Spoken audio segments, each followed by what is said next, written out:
Hoy queremos hablar del cansancio de la soberbia. Fíjate que hay una palabra que se utiliza en distintos países, en distintas regiones, que es la palabra cansón. Y siempre es una palabra derogatoria, siempre es una palabra fuerte. ¿Qué tipo tan cansón? En algunos países también dicen de situaciones que son cansadas. En Colombia no hablamos tanto de esa manera, pero eso no es lo importante. Es muy cansado, dicen. Hacer tal cosa es muy cansado. Cansar es un verbo interesante. Es un verbo que tiene que ver con el Evangelio de hoy, donde Cristo precisamente dice: vengan a mí los que están cansados y agobiados.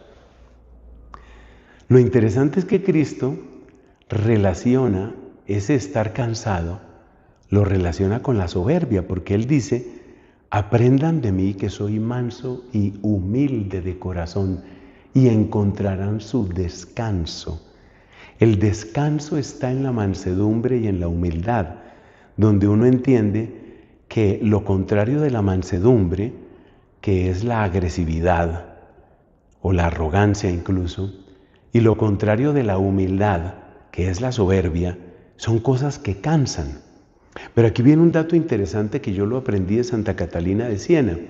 Dice Santa Catalina que la persona que está en pecado se vuelve insoportable a sí misma. Oiga, eso tan interesante. Se vuelve insoportable a sí misma, como quien dice, es que no se aguanta ni él mismo. Mire, esa señora es que no se aguanta ni ella sola, ni ella misma se aguanta.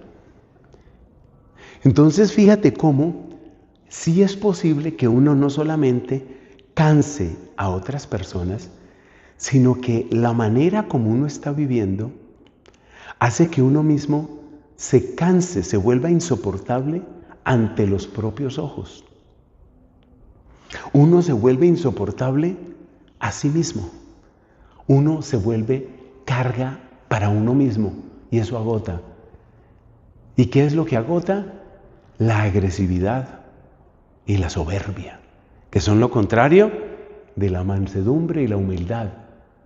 Estas lecciones que Cristo nos da, mansedumbre y humildad. Entonces, esto está muy interesante, porque esto nos lleva a una reflexión sobre cómo la soberbia cansa. Y repito, no es solo que canse hacia afuera, sino que también cansa hacia adentro. Es decir, uno se vuelve, como dice Catalina de Siena, uno se vuelve insoportable para uno mismo. Insoportable, es que no se aguanta ni él solo, no se aguanta ni ella misma. Y esto nos lleva a la pregunta: ¿por qué la soberbia cansa? Y sobre todo voy a referirme a por qué la soberbia hace insoportable al pecador a sí mismo, a él mismo. Se vuelve insoportable para él mismo, para ella misma. ¿Por qué? Bueno, esto es interesante. Mira, la soberbia, esto se lo aprendí a un padre predicador del Foyer de Charité. La soberbia hace que uno esté tratando de imponer una mentira. Porque la soberbia es el culto a un yo falso, un yo inflamado, exacerbado, agrandado, aparente, un yo que no es verdad. Entonces la persona que vive en soberbia, yo creo que todos hemos caído en ese pecado alguna vez, la persona que vive en soberbia está dándole culto a una mentira, a un yo falso.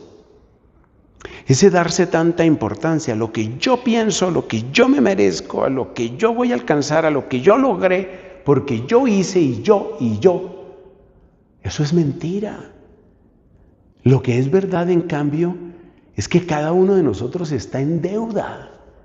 Todos estamos en deuda con nuestros hermanos, en deuda con nuestros antepasados, en deuda con nuestros educadores, en deuda con nuestras familias.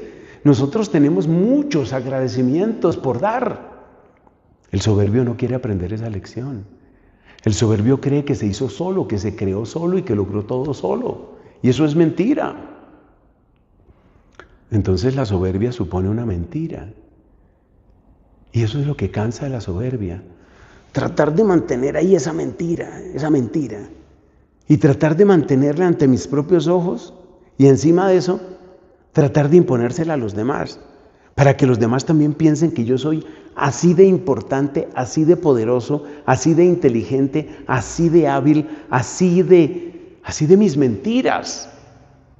Eso es lo que cansa de la soberbia. La soberbia agota, la soberbia cansa. ¿Y sabes qué es lo que cansa? Que estás cargando una mentira. Decía Santa Teresa de Jesús, la humildad es la verdad. Y no tenemos que añadir más. Hay que volver a la humildad. Hay que volver a Cristo. Ningún tiempo mejor para hacerlo que el tiempo de Adviento. Dios te bendiga.